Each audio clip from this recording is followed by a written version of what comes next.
Well, hello and welcome to Idol Killer. You're tuning in to the opening statement portion of the Divine Simplicity debate between Gavin Ortlund and Ryan Mullins. We're releasing the opening statements in advance of the debate as we believe this will facilitate a more robust discussion while also affording viewers time to familiarize themselves with each of the participants' positions ahead of the debate. Please be sure to post your questions below as we may ask Ryan and Gavin your question in the upcoming live discussion.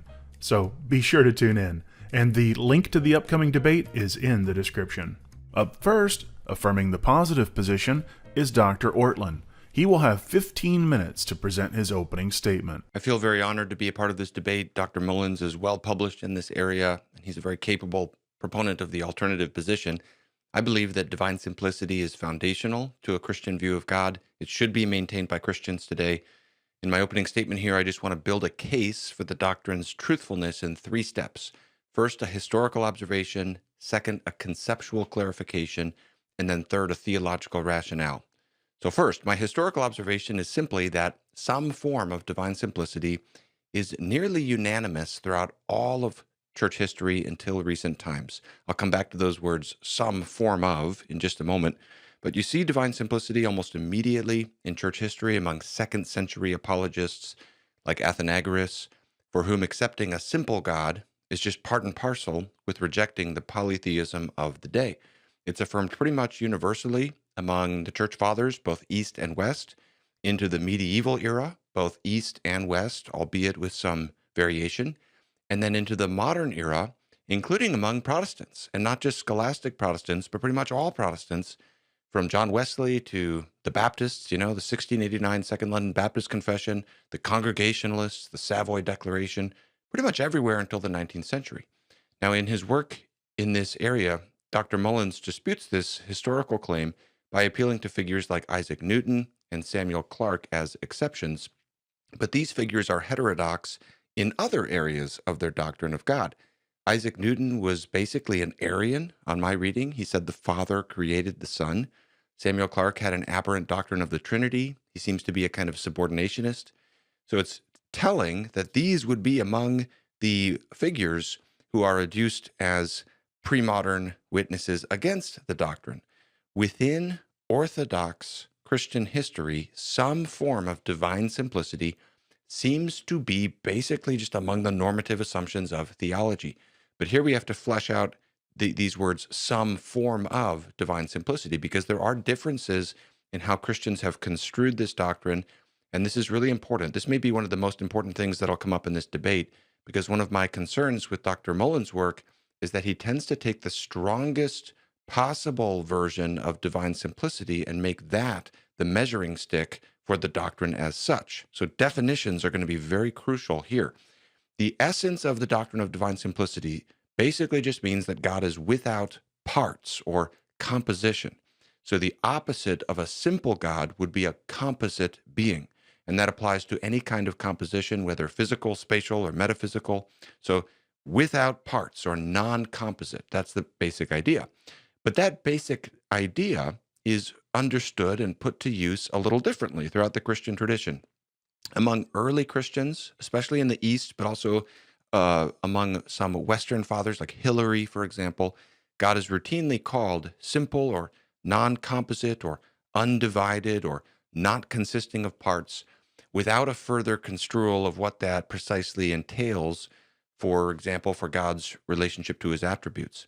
But as the Eastern tradition develops, a distinction is made between God's essence and God's energies.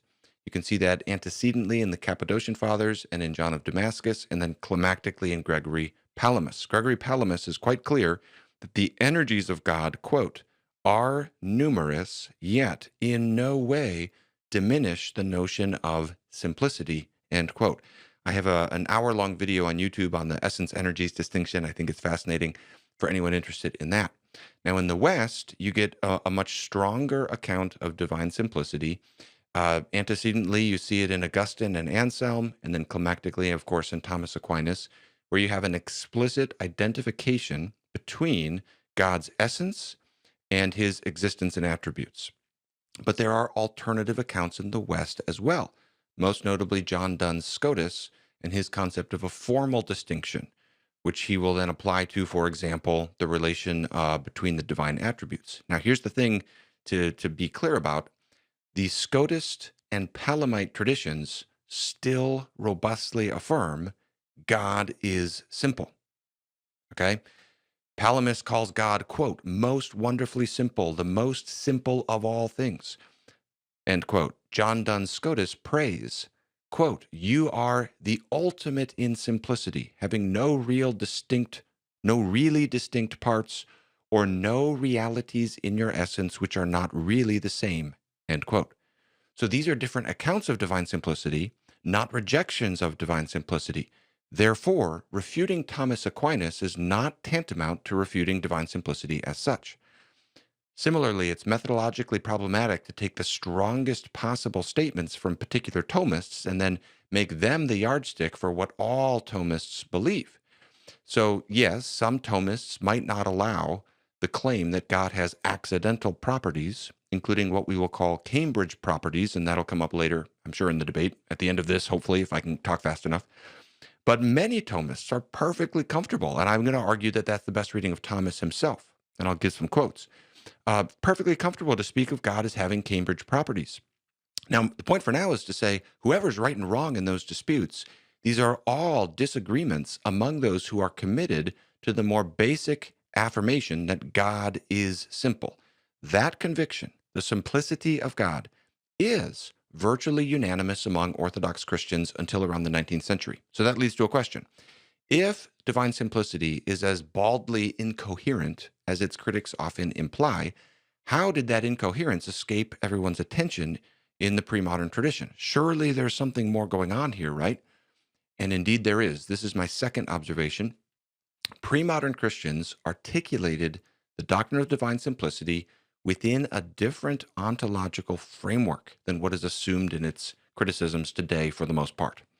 And I think basically James DeLisle is correct in asserting that what unites most criticisms of divine simplicity is the assumption that God and creatures are correlatives within a univocal order of being. Now, for the sake of a YouTube debate, I'm going to try to condense down and collapse down from other work in this area to make this as clear as possible. Put it like this: God and the world do not compete on the same scale of being. God is not one thing among others, even as the most important thing. Rather, God is the ground and source of all things. Therefore, God is not merely a different kind of entity than the world. The very potential for distinction itself resides within the being of God. The way I've often put it, trying to collapse it down and make it clear, is in my work in this: God is not within reality. Reality subsists within God. And for this reason, we must exhibit great caution in applying creaturely logic and categories to God. It's not that God is irrational or unknowable.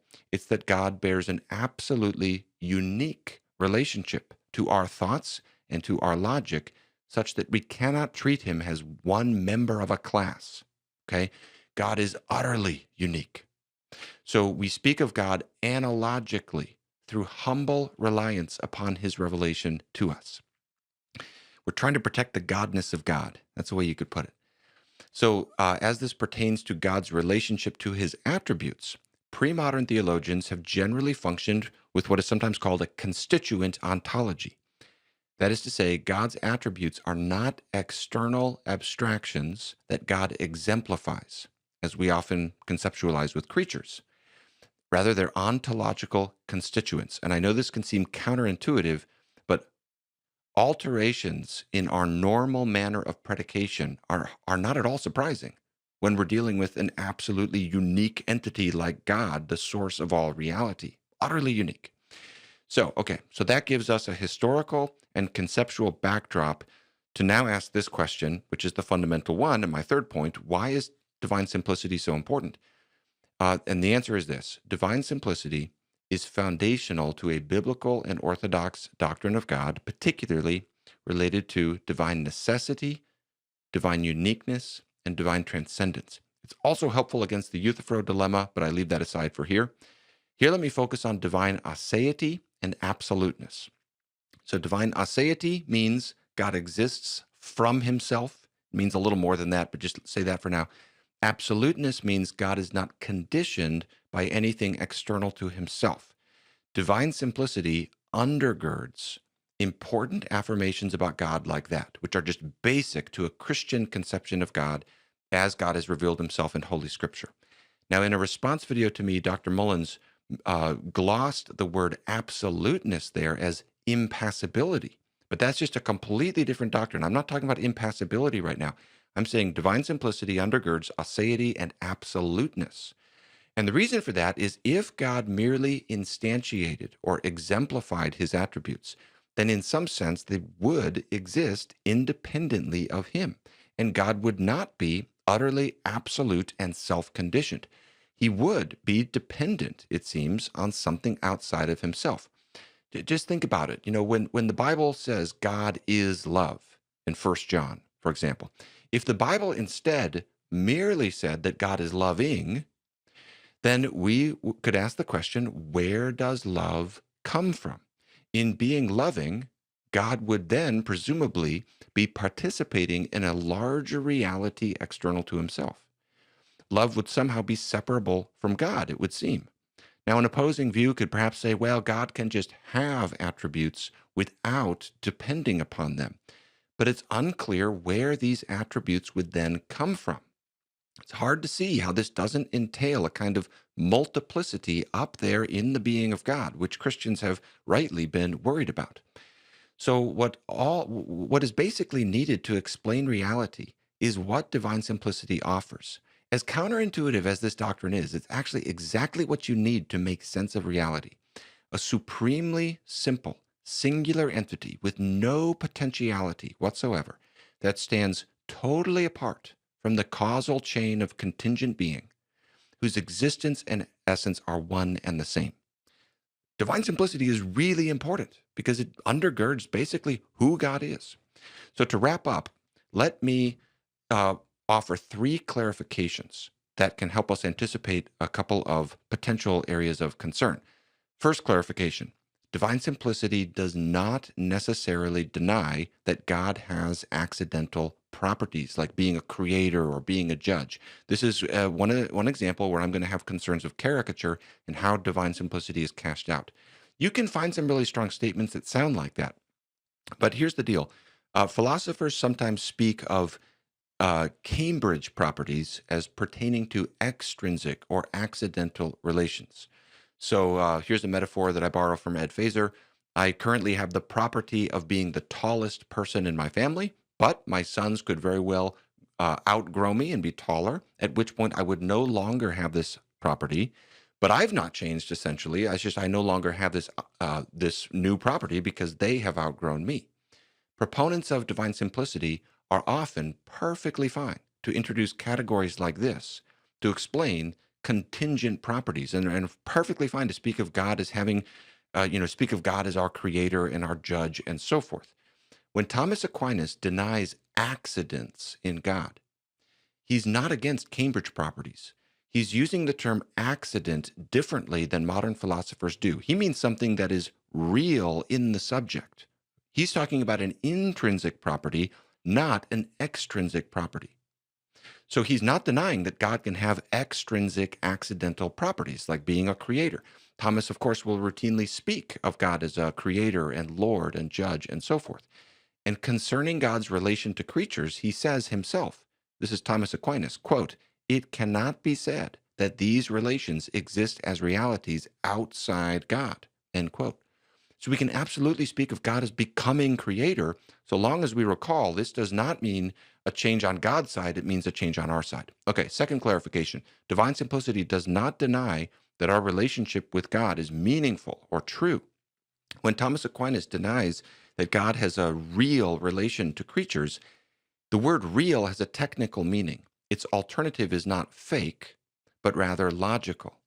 And Thomas basically, for him, a real relation is one that has a foundation in the subject being related and thus does imply change or composition in that subject. So Thomas is totally fine to say, for example, quote, "God is related to the creature for the reason that the creature is related to God. And since the relation of subjection is real in the creature, It follows that God is Lord, not in idea only, but in reality, end quote. That's from the Summa Theologica. Thomas can also speak of God routinely as in all things by his power. God acts upon all things and touches them by his power. So divine simplicity does not slice off God from meaningful relationship with creatures as though God were a kind of static monad. God's utter separation is not a prison. Paradoxically, it is that by which God freely and truly relates to the world. Third clarification: divine simplicity does not mean that we cannot make conceptual distinctions of God. It just means those conceptual distinctions don't entail composition. Richard Muller says, quote, divine simplicity by definition means not an absence of distinctions, but only and strictly an absence of composition and of the kinds of distinctions that indicate composition, end quote. Okay, those are all concerns I anticipate come up. I'm out of time, but I'm looking forward to talking about all this more. Holding the negative position is Dr. Mullins. He will also have 15 minutes to present his opening statement. Hello, everyone. In my opening statement, I want to accomplish 5 things. First, I will define divine simplicity as it has been traditionally understood. Second, I will consider an argument in favor of divine simplicity and find it wanting. Third, I will argue that divine simplicity contradicts Scripture. Fourth, I will say that divine simplicity is incoherent because it violates the Christian affirmation that God is free to create or not create. Fifth, and finally, I will argue that the doctrine of divine simplicity is incompatible with the doctrine of the Trinity. So let's get started. So it's often said that divine simplicity denies that God is a composite, and that's unfortunate for 2 reasons. First, the majority view among Islamic theologians is called the attributionist view. The attributionist view says that divine simplicity is false and that God is not a composite. So claiming that God is not a composite, it does not help you demarcate divine simplicity from other very popular rival views. Second, the seemingly modest statement about lacking composition, it hides just how radical divine simplicity is. Divine simplicity is radical because it has a very permissive view of what counts as a part or what counts as composition. So according to Christopher Hughes, the classical tradition affirms that genus, differentia, forms, accidental properties, essence, and existence are metaphysical parts. Even distinct actions, as well as the distinction between actuality and potentiality, count as parts. The claim from Jeff Brower, Moses Maimonides, and Avicenna is that God does not have any attributes at all, nor does God have any unactualized potential. And this is somewhat confusing. See, Augustine and James Dozel, they say that all that is in God is God. The claim is often made that all of God's attributes are identical to each other and identical to God's essence and existence. You'll often see the claim that all of God's actions are identical to each other, such that there is one act. Then you'll see the claim that this one act is identical to God's necessary existence. You'll see all of these claims, but then you'll also quickly see the claim that God does not have any attributes, properties, tropes, or immanent universals. You'll see Augustine, Henry Church, and Kate Rogers say that, strictly speaking, God does not have any properties, nor is God a property. There's just the simple, undivided substance that we call God. Now, if you find that confusing, you're not the only one. In her analysis of divine simplicity, Rebecca Rice says that she is also confused. She asks, well, which is it? Are God's properties identical to God, or does God not have any properties at all? And she points out just how deeply confusing all of this is, and yet you're going to see both claims from proponents of divine simplicity. So despite this confusion, proponents of divine simplicity insist that we can talk about God's attributes just so long as we recognize that our predication of attributes do not pick out any extramental distinct attributes in God. And even the Cappadocians affirm this view. Our talk about divine properties is merely conceptual and does not pick out actual distinct attributes in God. In a 2019 article in Modern Theology, Andrew Rade Galwitz says that he now affirms the majority view, which is this: the Cappadocians deny that God has any properties. Now, not even accidental properties can be predicated of God. Thinkers like Augustine, Boethius, Peter Lombard, and James Arminius, they tell us that God is not really related to the universe. Why? They say this to avoid God having the accidental properties of creator, Lord, and judge of all men. That's not the end of the story, though. Anselm, Avicenna, and Arminius remind us that even our conceptual distinctions do not apply to God. And that's a very bold statement, but Rogers reminds us that it is connected to a very old slogan: what can be divided in the mind can be divided in reality. Proponents of divine simplicity do not want a divided God. As I've pointed out in several publications, the denial of conceptual distinctions in God is actually very important for certain Anselmian arguments from divine simplicity to divine timelessness. So this is not just some passing statement, it's actually crucial to the rationality of classical theism. So that's divine simplicity. I want to consider one of the most common arguments today in favor of divine simplicity. You can call this the fiddler on the roof argument. This is where you appeal loudly to tradition, whilst accompanied by background dancers and talking about what you would do if you were a rich man. Now, let's set aside the choreography and the desire for wealth. The main claim from this argument is that the majority of theists throughout history have affirmed divine simplicity. You see this kind of claim everywhere from thinkers like David Bentley Hart and Edward Feser. You even see this from contemporary critics of divine simplicity like Timothy O'Connor. I've even said the same thing a few years ago. The problem with this argument from tradition is that it is wildly false. According to Yoram Hazony and James Diamond, prior to Moses Maimonides, divine simplicity was not the majority view in Jewish thought. And even then, it was rather controversial within Jewish thought. Within Islam, divine simplicity is the minority view among theologians.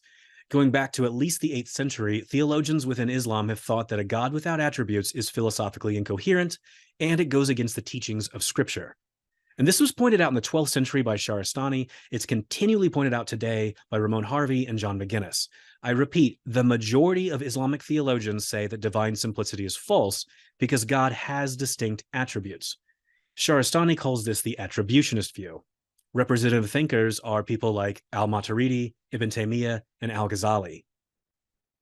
Within Hinduism, such great luminaries like Ramanuja argue that divine simplicity is false. Why? Well, because scriptures teach that God has a multitude of distinct attributes, and we ought not to be fictionalists about these attributes of God like divine simplicity seems to imply. Within Christianity, it's also quite easy to find people who reject divine simplicity. One of Thomas Aquinas' teachers, Peter of Ireland, says that God changes and has passions, and that's inconsistent with divine simplicity. The early Thomas Aquinas and some of his students affirmed that God has distinct attributes. They held this until the Catholic authorities started saying that such a view was worthy of damnation. After that, Aquinas gives a very clear affirmation of divine simplicity in most of his writings. Although, according to Giovanni Ventimiglia, you can still see hints of distinct divine attributes in some of Aquinas' later writings. Now, John Duns Scotus, he affirms that God has distinct attributes, but he claims that he's also affirming divine simplicity. But in Scotus' own day, though, he was accused of rejecting divine simplicity. And contemporary Scotus scholars like Thomas Williams and Richard Cross, they say that Scotus is affirming simplicity in name only. And Islamic scholars like Ramon Harvey, they point out that Scotus's view looks remarkably like the Maturidi view. You know, the view that says that divine simplicity is false. Now, after the Reformation, it was quite common to hear Christian philosophers mock the unintelligible notions of the schoolmen. Those are the words of John Tillotson and many others who reject scholastic notions like divine simplicity. You see similar statements from Isaac Newton and Samuel Clarke. Clarke claims that actus purus is simply unintelligible. Now, if you're a Baptist, you should care about this next guy. Augustus Strong was a late 19th and early 20th century theologian. His systematic theology textbook was incredibly influential in the Baptist world. Strong rejects divine simplicity because he says it leads to pantheism. And before the turn of the 20th century and on into the 20th century, rejecting classical theism was by far the dominant position. So it is simply false that the majority of theists have affirmed divine simplicity. Now, sure, you can find lots of people affirming it throughout history, but it is false that simplicity is the majority default view. So let's talk about an argument against divine simplicity. This one comes from the Bible. One might be surprised to find an utter lack of biblical support for the doctrine of divine simplicity. You never find a passage in Isaiah declaring, "Thus saith the Lord, all of my attributes are identical to my existence." You never see the Apostle Paul say that God has no unactualized potential. And you never hear Jesus say, "Truly, truly, I say unto you, God does not have accidental properties." I want to focus on the denial of accidental properties. I say that this contradicts the very clear teaching of Scripture, which does affirm that God has accidental properties. So one of the most peculiar arguments in favor of divine simplicity is the appeals to Exodus 3:14 and the surrounding verses. This is where God speaks to Moses through the burning bush. According to Hazony and Diamond, the early rabbinical literature does not see this in connection to divine simplicity. nor do most contemporary biblical commentators. And it's not difficult to see why. The passage has absolutely nothing to do with divine simplicity, and God twice declares that he has accidental properties, and God says that these accidental properties are his forever moving forward. That's really bad for divine simplicity, which says that God does not have any accidental properties. So here's what's going on in this passage. Moses does not want to lead the Israelite people out of Egypt. He is doing everything he can to avoid this calling. One of Moses' tactics is to say to God, well, who should I tell the Israelites sent me to be their leader? So here's what God says to Moses. So God says to Moses, I am who I am. And he said, say this to the people of Israel, I am has sent me to you.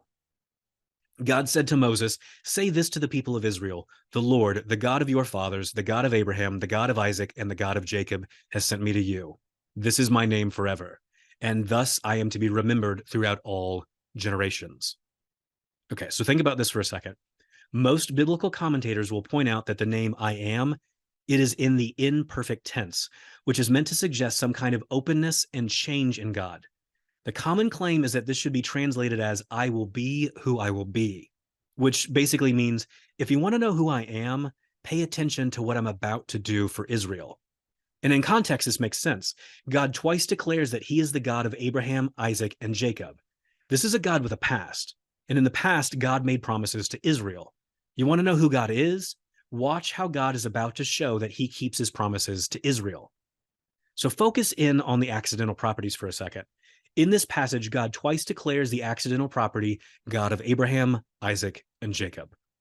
This is not a property that God essentially has, since he did not have to make any promises to the Hebrew people. Instead, God freely takes on these accidental properties by entering into a vulnerable solidarity with the Hebrews. And God takes these accidental properties to be so important that he declares that this is going to be his name forevermore. That completely contradicts the simple God who does not have any accidental properties. So divine simplicity is incompatible with divine freedom is incompatible with divine simplicity. Before I present this argument, I need to mention something about religious language. The argument that I'm about to run can be understood as using either univocal or analogical predication. This is because the doctrine of analogy is very popular among non-classical theists like Richard Swinburne, Keith Ward, and William Hasker. People who all argue that divine simplicity is false. So you cannot try to hide behind the doctrine of analogy in order to avoid the argument that I'm about to run. So let me start with a deeply held view of divine freedom within the Christian tradition at large. It is a hallmark of classical Christian theism. The claim is that God is free to create or not create. God does not have to create the universe that we find ourselves in because he could have created a completely different universe. That's the classical Christian understanding of divine freedom. The problem is that this account of divine freedom conflicts with divine simplicity in multiple places. To start, consider the claim that God is pure actuality and that God has no unactualized potential. This is incredibly difficult to square with the claim that God is free to create or not create. This is because if God does not create, then God has unactualized potential. Further, if God really is free to create a different universe than the one we find ourselves in, God has unactualized potential. Here's my point. The classical understanding of God's freedom entails that God has a great deal of unactualized potential. That contradicts the classical claim that God does not have any unactualized potential. If that argument does not persuade you, let me try another. Earlier, I mentioned the classical affirmation that all of God's acts are identical to each other, such that there is only one divine act. This one divine act is identical to God's absolutely necessary existence. Well, let's see if that's compatible with the classical understanding of divine freedom. Again, the classical claim is that God is free to create or not create. God's act of creation is not absolutely necessary. It is contingent.